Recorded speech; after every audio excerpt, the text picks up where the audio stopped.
This is ABC15 Mornings.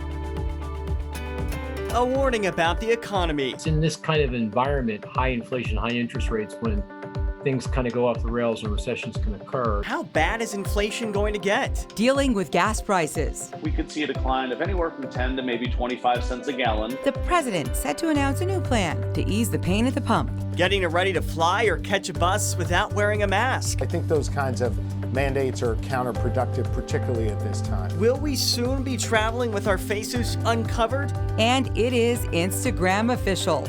Britney Spears is having a baby. A lot of chatter about that this morning and so much more, including what's happening with inflation and this weather. We'll get to that momentarily, but first we just want to say good morning and thank you for waking up with us. I'm Kaylee O'Kelly. And I'm Nick Saletti. Happy Tuesday. A lot going on this morning. First, we got to check in with meteorologist Iris Hermosillo. And that most accurate forecast as we wake up to a breezy Tuesday, Iris. Yeah, those winds, again, taking up around the state. And look at how hazy and kind of gross it looks outside, right? This is some of that dust that's been kicked up because of those gusty winds around our state the last few days. So yesterday we had an air quality alert. At this point, we don't have an air quality alert, but that could change as the day goes on. I just want to point out that at least this morning, very hazy conditions, and it may not be the best conditions if you do have any breathing sensitivities to attempt to do any of those more strenuous outdoor activities. Maybe hold off for today. I know the temperatures, though, are going to be really inviting. Now, I think by this afternoon, we should see some improvements in that air quality overall, but the winds, they're not backing off just yet. This morning, breezy. Our temperature 64 degrees with mostly clear skies. By this afternoon, a high of just 75, but it is going to be windy this afternoon with gusts here in the valley as high as 30 miles an hour. And those winds even stronger in other parts of Arizona. Notice that northeastern pocket of our state, primarily the eastern Mogollon Rim and White Mountains, remaining under a high wind warning through the afternoon and evening. Gusts there as high as 55 miles an hour. Now we'll talk about when these winds finally begin to back off and, of course, a warm up that's coming our way behind this storm system in that full 7-day forecast. Hey, Megan, you've got an update for us on the roads, and it looks like a traffic alert. We do have one, Iris, to let everybody know about, especially if you're traveling from the high country this morning. This is part of your typical commute, making your way through Black Canyon City through Sunset Point. Here's what you need to know. We do have a crash that has closed off the southbound lanes of the I-17 at milepost 252. So again, this is near Sunset Point. Right now, ADOT says they're having to divert traffic off of the roadway at that Sunset Point rest area, and then folks are able to get back onto the roadway. Right now, you're asked to do that. Be prepared to slow down or find an alternate route or even delay your travel a little bit while they work to clear that crash. As I bring you back to the valley, here's the one crash I want to tell you about here. It's US 60 Grand Avenue at Osborne Road, where we have that one, plus that typical slowing has started to build on the I-10 eastbound. So I'll give you a check of your desert drive times in just a few moments. Well, COVID-19 cases, they are on the rise, and we are seeing an uptick right here in Arizona. And this is bringing back the debate over face masks. They're still required on public transportation, and now the federal mandate could be extended. Jamie Warren joining us live now, following it for us. Jamie, that mandate's supposed to expire in just a few days, but we're hearing something else could happen. And we are talking about all forms of public transportation here. That includes here at the airport, where, as the sign says, masks are required. But could this be no longer? Once the CDC releases the framework this week, the White House will then decide whether to lift or extend this mandate. We don't want to prejudge this. We want to look at what the evidence says and what the framework shows, and then use that as a decision-making tool. So that was the White House's new COVID response coordinator, who you just heard from. He says the CDC will make this decision based on science. The mandate for planes, trains, buses, and airports has already been extended several times, but it officially expires on Monday. This decision comes as COVID cases have risen in more than half of the states across the country, up 6% in 2 weeks nationally. The rise in cases is being blamed on the BA2 Omicron variant, which is believed to be more contagious than the original Omicron variant. Now, many U.S. airlines have said that they would like this mandate to be lifted, but the CDC has also come out and said that many European countries are actually very high risk right now. So we will just have to wait and see, Kaylee, what is decided here. And we will be waiting to learn for sure. Jamie Warren live. at a busy Sky Harbor airport on this Tuesday morning. This morning, the fire community rallying together to support a Salt River firefighter who is in critical condition right now after a semi T-boned the ambulance he was in. Another firefighter died in that crash. East Valley Firefighter Charities organizing a GoFundMe page for Tyler Packer. It has already raised more than $34,000. And the group is telling us they're making sure that there are at least 2 firefighters with Packer in the hospital as he recovers. So that if the family does need to go home, take care of something, they know that there's somebody with him. And that support can be really crucial. Packer and Brendan Bassett had been with the department less than 4 months before that crash Friday, and we're told funeral services for Bassett will happen Saturday at Miami High School. Lori Daybell will stand trial for the murder of her 2 children. An Idaho judge has ruled she is competent. Lori and her husband Chad Daybell are both charged with first-degree murder for the deaths of JJ and Tylee. JJ's grandfather tells us he is overjoyed Lori's case is now moving forward and plans to be at every court appearance. It's finally a relief that she is going to see us again. I can promise you I'll be sitting so close that there's no way she's going to be able to not know that Kay and I and our family is going to be there. Lori's scheduled to be in court next Tuesday. The Daybell's trial scheduled for next January. The Pentagon is now working to confirm reports that Russia may have used chemical weapons in eastern Ukraine. The Ukrainian military says there were no serious injuries, but if this is confirmed, it would be a major escalation in the war that has already claimed thousands of lives. And since Russia's invasion of Ukraine, there's been a rise in cyber attacks. We've talked about it here on ABC15 Mornings. Everyone from social media sites to schools bracing for these increased threats. But most employers say they just don't feel prepared. We want to bring in our Nohelani Graf joining us live, outlining how to protect companies. Good morning.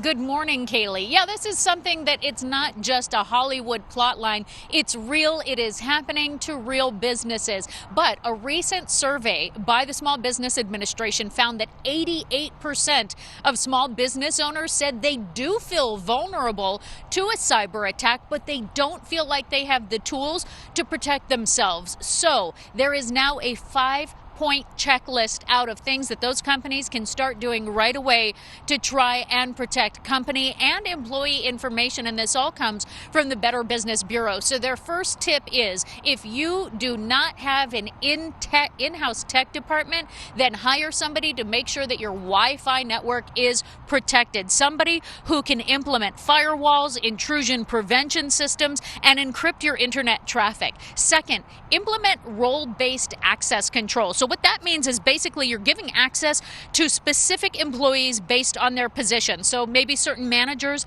can access data that your frontline workers can't. Also, make sure that you can back up and recover your data remotely. This is critical because if your system crashes or there is a breach, you're not stuck then and at the mercy of those hackers. Another big one, multi-factor authentication. This is becoming more and more common for all of us, even on social media and email host sites.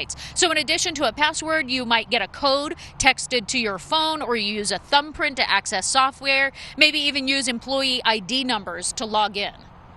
Can't stress this enough. I mean, this is a very easy practice that just adds that extra barrier of security. We've even implemented it here at our organization as well. Sometimes it'll ask you to confirm another phone number or something of that nature, just to ensure that you have another layer of security to make sure it's really you logging into your account. And the final thing on the checklist, and this is a big one, is you've got to train your entire workforce to make sure that everybody is on the same page, they understand the risks. And Kaylee, you've got to teach them how to identify a cyber crime and not take it for granted that, oh, we're a small company, why would we be targeted anyway? Because that's just not a good enough reason anymore. Well, and when you consider everyone could be a target here, yeah, you have to know what the warning signs are. It's all new for sure. Our Nohelani Graf live for us this morning. Thank you. Well, so far we don't know exactly who our Phoenix Suns are going to be facing off against in the first round of the playoffs, but you can get tickets for games 1 and 2 today. So these will officially go on sale at 1 o'clock this afternoon. Both games are at Footprint Center. The first one will be played on Sunday. Okay, here are a few clues here. We know that they're going to play against one of these 4 teams. We're going to know exactly who, but we have to wait until Friday night. The play-in tournament starts tonight with the Minnesota Timberwolves hosting the LA Clippers. According to Vegas, the Suns have the best odds of any team to win the NBA Finals. Taking new steps to lower gas prices. Up next on ABC 15 Mornings, we're going to take you live to Washington, D.C. for a closer look at the latest plan from the president. Using gas prices to find a sweet deal, one company selling a dozen donuts for the same price you pay for a gallon of gas. And 6:09, let's take you live outside. What a gorgeous view there. It's the Loop 101 Price Freeway. Those southbound lanes, the ABC 15 live drive telling us they're near Warner Road. Smooth sailing in this area. I'll get you an updated look at some of those desert drive times all around the valley. Still ahead.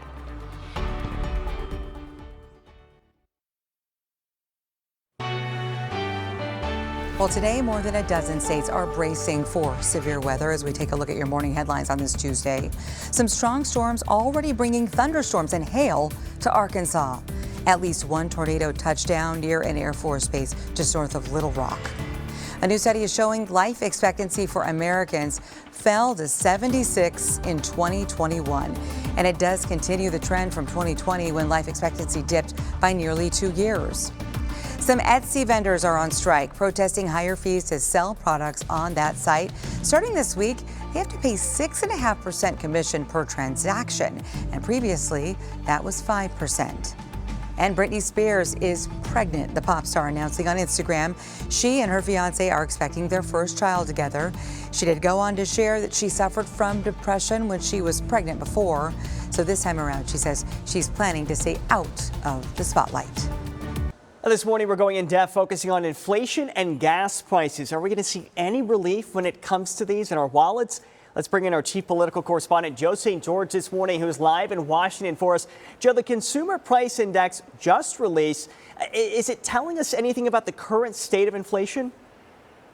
Gosh, Nick, I always want to bring good news to your morning show, right? We want to wake up with a smile on our face, but this inflation report is a grim one. And to some degree, Nick, this was expected. Inflation hitting 8.5% in March last month.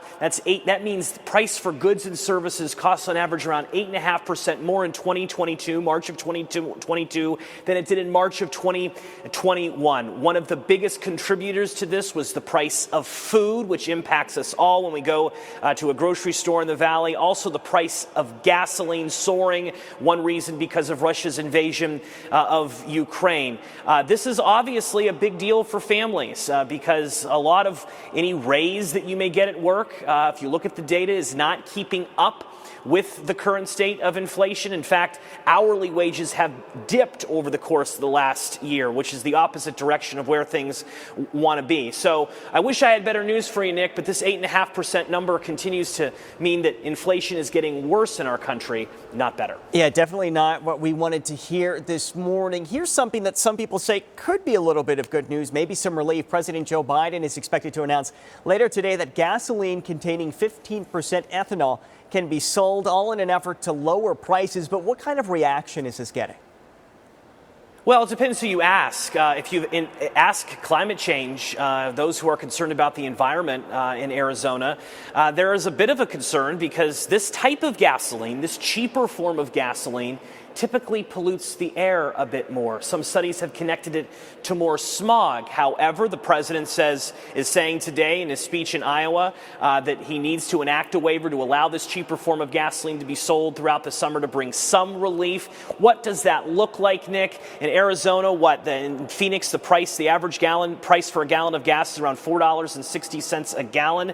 When you talk to White House officials, they say this will make things about 10 cents cheaper. 10 cents is that relief? I guess it's something.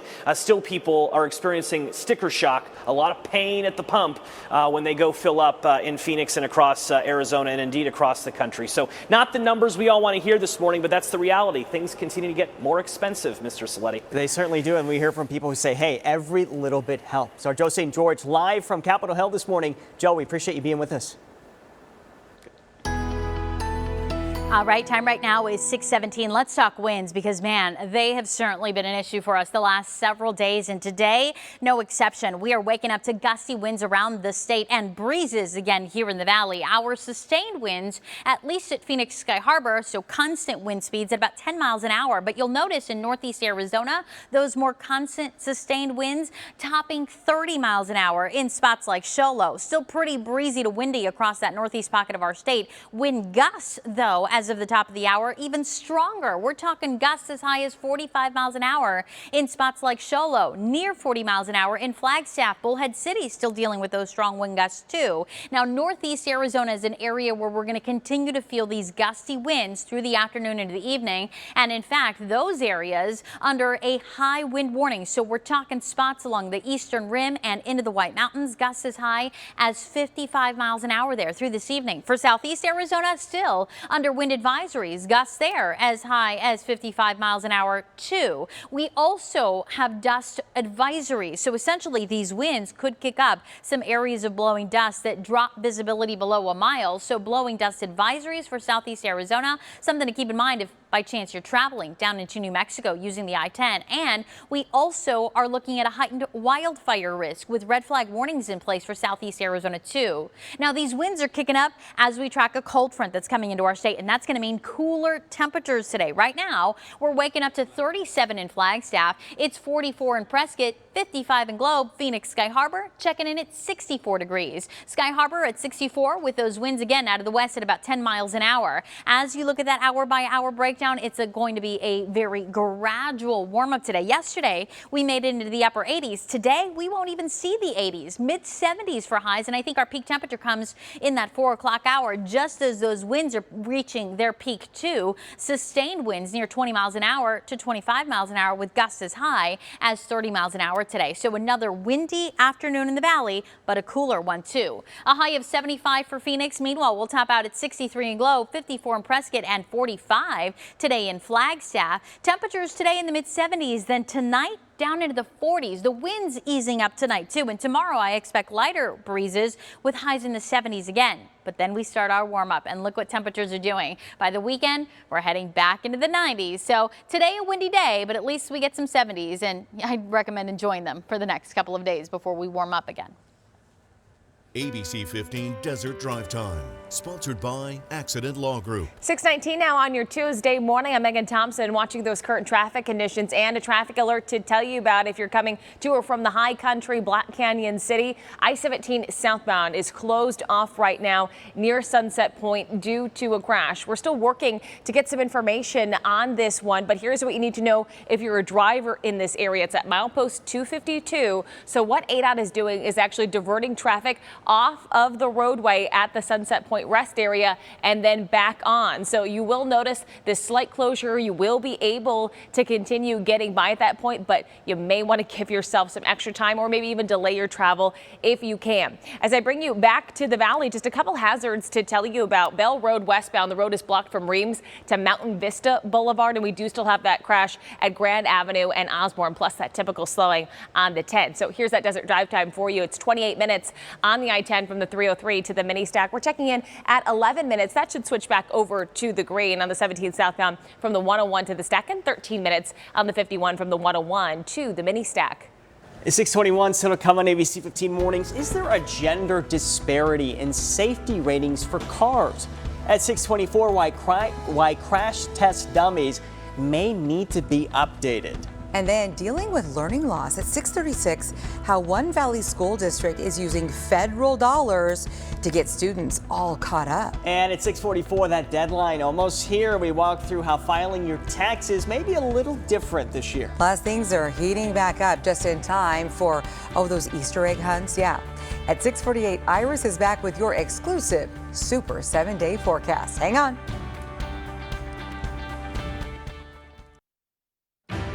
So when you're buying a car, new or used, something we all look at are safety ratings, right? But are these really accurate for women? There is a new push right now to update new car assessment programs, and this is all about crash test dummies. Right now, tests for women are done with a similar version of a male dummy or a computer simulation. They're getting injured more with their arms and their legs, and while these injuries may not be life-threatening, they most certainly are life-altering, both in terms of capabilities of one's body, as well as potential mental health implications that could result from these types of injuries. Well, more than 60 members of Congress recently sent a letter to the Transportation Secretary asking him to require up-to-date female crash test dummies be used in the new car assessment program. Krispy Kreme hoping to take some of the sting out of these high gas prices. Starting tomorrow, you can get a dozen glazed donuts for the same price as a gallon of gas. It's only on Wednesdays, and it's through May 4th. Krispy Kreme will use the national average to determine what that price is. So tomorrow, a dozen will be $4.11. A teacher at Maryvale High School is the newest member of the National Teachers Hall of Fame. He's also the first ever Arizona teacher to be inducted. Kareem Neal has been teaching for more than 2 decades. He's a special education teacher who focuses on inclusion. I thought that regular ed students needed as much opportunity to see special education students in their comfort zone in order to realize, hey, these are my peers. They're, we want the same things out of life. They just happen to learn differently than I learn. And a lot of that work I'm very proud of because I think it is bringing communities together more.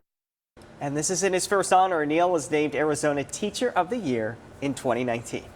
Up next at 6:30 here on ABC15 Mornings, the new inflation report released less than an hour ago. We are crunching the numbers for you and a closer look at why more people may not be able to retire just yet. Dealing with a teacher shortage, state lawmakers could soon make changes when it comes to the rules for who is allowed to educate your kids. And one Valley School District using federal dollars to help get students get caught up. I'll show you how and if they say it's effective ahead at 6:30.